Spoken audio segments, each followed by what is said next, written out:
ഈശോ മിശിഹായിൽ ഏറ്റവും സ്നേഹം നിറഞ്ഞ മാതാപിതാക്കന്മാരെ, സഹോദരങ്ങളെ, വാത്സല്യമുള്ള കുഞ്ഞുങ്ങളെ,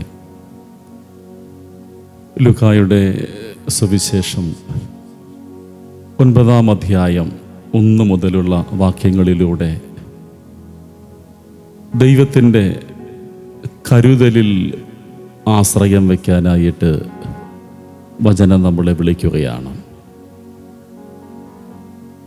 ഈ വചനഭാഗത്തിൻ്റെ പശ്ചാത്തലം ഈശോ തൻ്റെ 12 ശിഷ്യന്മാരെ അയക്കുന്നതാണ്. അവരെ അയക്കുമ്പോൾ ഈശോ അവർക്ക് 2 അധികാരങ്ങൾ കൊടുത്തുകൊണ്ടാണ് വിടുന്നത്. പിശാചുക്കളെ പുറത്താക്കുക, രോഗികളെ സുഖപ്പെടുത്തുക. ഇങ്ങനെ 2 അധികാരം അവർക്ക് കൊടുക്കുന്നുണ്ട്.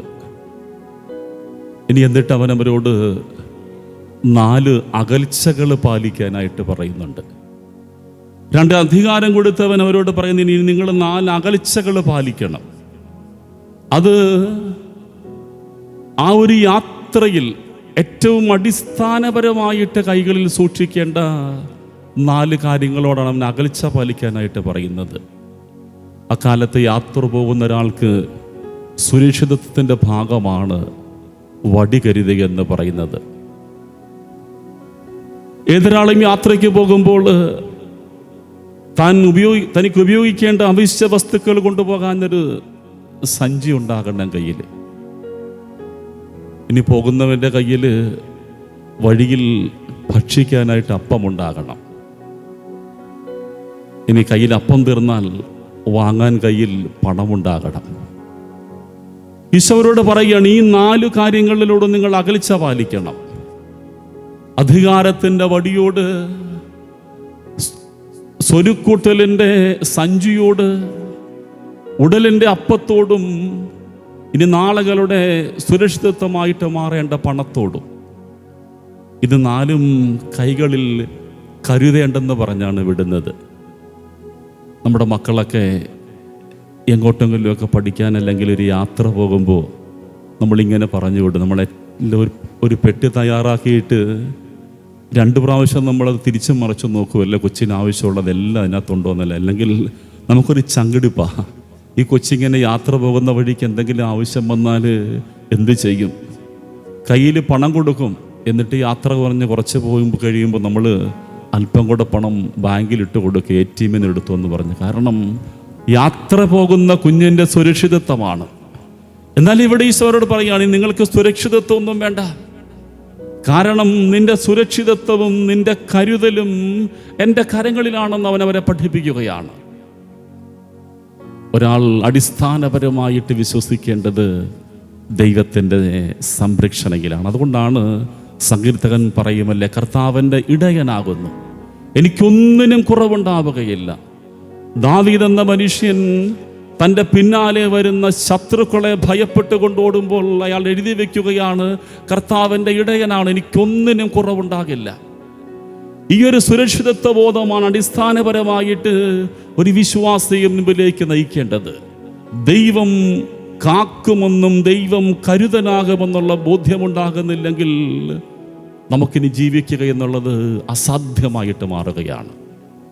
ഉൽപ്പത്തിയുടെ പുസ്തകത്തിൻ്റെ 21-ാം അധ്യായത്തിൽ നമ്മൾ വായിക്കുന്ന മനോഹരമായൊരു സംഭവമുണ്ട്.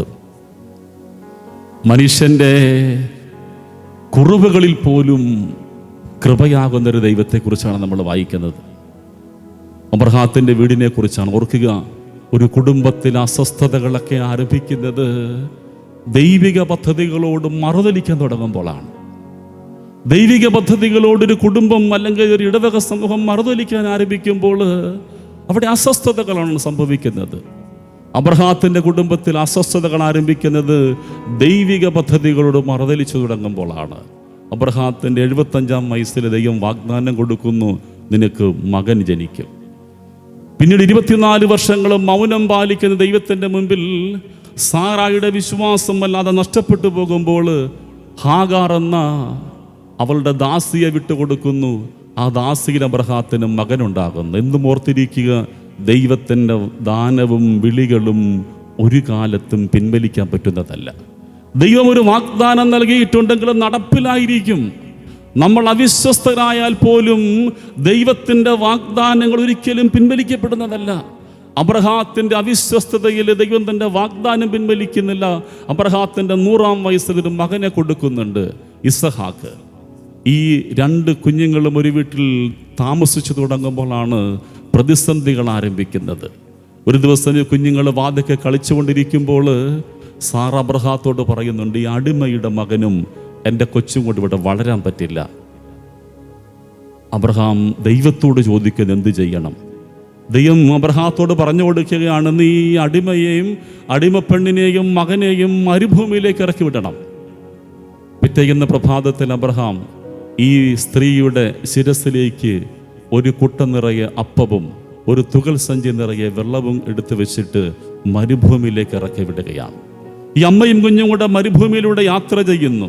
ഏതാനും നാൾ കഴിയുമ്പോൾ ആ സ്ത്രീക്ക് ബോധ്യപ്പെടുന്നുണ്ട്, ഇനി ഈ കുഞ്ഞിനെയും കൊണ്ട് മരുഭൂമിയിലൂടെ യാത്ര ചെയ്യാൻ കഴിയില്ല. അവൾ ഒരു തീരുമാനമെടുക്കുന്നുണ്ട്. കുഞ്ഞിൻ്റെ കരച്ചിൽ കേൾക്കാൻ വയ്യെന്ന് പറഞ്ഞുകൊണ്ട് ഒരു കല്ലേറ ദൂരം, ഒരു അമ്പെയ്ത്ത് ദൂരം മാറ്റി ഈ കുഞ്ഞിനെ അവിടെ ഉപേക്ഷിച്ചിട്ട് അവൾ തിരികെ നടക്കുകയാണ്. അവൾ പറയുന്നുണ്ട്, കുഞ്ഞിൻ്റെ കരച്ചിൽ കേൾക്കാൻ എന്നെ കൊണ്ട് വയ്യ. വിശന്ന് വലയുന്ന, ദാഹിച്ചു വലയുന്ന കുഞ്ഞിൻ്റെ കരച്ചിൽ കേൾക്കാൻ എനിക്ക് വയ്യെന്ന് പറഞ്ഞൊരു അമ്മ കൈവിടുമ്പോൾ നമ്മൾ പിന്നീട് വായിക്കുകയാണ് 21-ാമത്തെ വാക്യത്തിൽ, ദൈവം കുഞ്ഞിൻ്റെ കരച്ചിൽ കേട്ടു. അമ്മ കേൾക്കാത്ത കരച്ചിൽ കേൾക്കുന്നൊരു ദൈവം നമുക്ക് കൂട്ടായിട്ടുണ്ട്. അതാണ് അവൻ പിന്നീട് പ്രവാചകനിലൂടെ പറയുന്നത്, പെറ്റമ്മ മറന്നാലും ഞാൻ നിന്നെ മറക്കില്ലെന്ന് പറയുന്നൊരു ദൈവം. തൻ്റെ കുഞ്ഞിൻ്റെ കരച്ചിൽ കേൾക്കാൻ കഴിയാത്തത് കൊണ്ട് മരുഭൂമിയിൽ അമ്മ കൈവിട്ടു പോകുമ്പോൾ അമ്മ കേൾക്കാത്ത കരച്ചിൽ ദൈവം കേൾക്കുകയാണ്. എന്നിട്ട് അവൾ പറയുന്നുണ്ട്, അവളോട് ദൈവം പറഞ്ഞു കൊടുക്കുകയാണ്, നീ ഒന്ന് കണ്ണു തുറന്ന് നോക്ക്. ഹാഗാർ കാണുന്നത് മരുഭൂമിയിൽ ദൈവം കിണർ കുത്തിയിരിക്കുന്നതാണ്.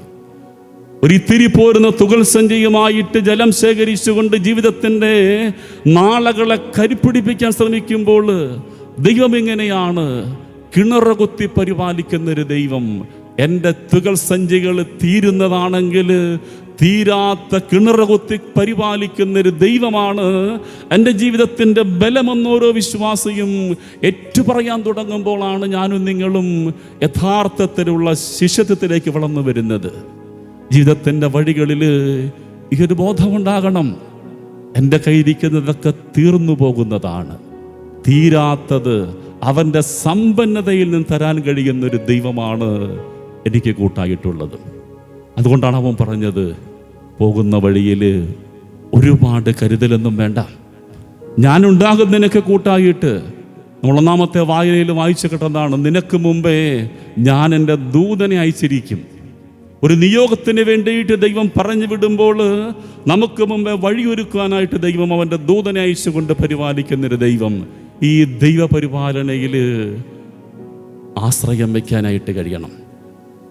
എന്നും ഓർത്തിരിക്കുക, ജീവിതത്തിൽ നല്ലൊരാഗ്രഹത്തോടുകൂടെ നന്മയ്ക്ക് വേണ്ടിയിട്ട് നമ്മൾ ദൈവസന്നിധിയിലെത്തിയാൽ ദൈവം നമ്മളെ ഒരു കാലത്തും കൈവിടുകയില്ല.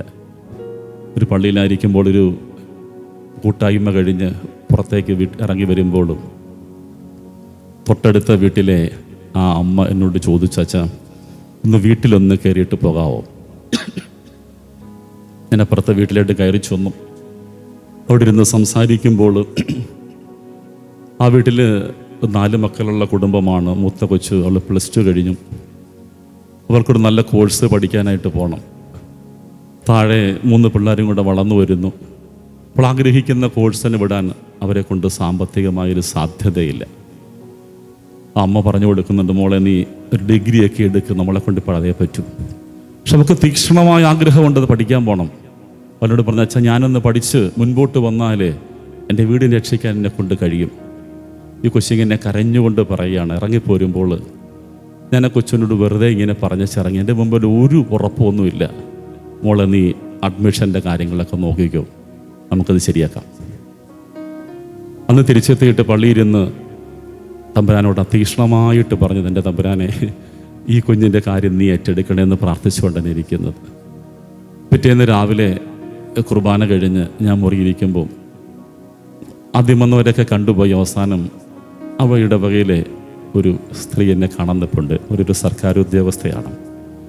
ഒന്ന് സംസാരിച്ചുകൊണ്ടിരിക്കുമ്പോൾ എന്നോട് പറയുക അച്ഛാ, ഞാൻ എൻ്റെ ശമ്പളത്തിൻ്റെ ദശാംശം എല്ലാ മാസവും കൊടുക്കുന്ന ആളാണ്. ഈ മാസം മുതൽ ഞാൻ അച്ഛൻ്റെ കയ്യിൽ ആ പൈസ തരാം.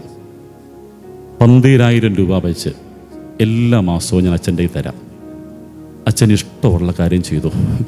ഞാൻ പറഞ്ഞു, എനിക്കിഷ്ടമുള്ള കാര്യമല്ല, ഞാൻ തലേ ദിവസത്തെ കാര്യം ആളെ പറയാതെ പറഞ്ഞു. പിന്നെ ഒരു കുഞ്ഞിനെ പഠിപ്പിക്കാനായിട്ട് ഈ ഒരു വർഷത്തേക്കല്ല, അടുത്ത 4 വർഷത്തേക്ക് ഒന്ന് സപ്പോർട്ട് ചെയ്യാൻ പറ്റുമോ?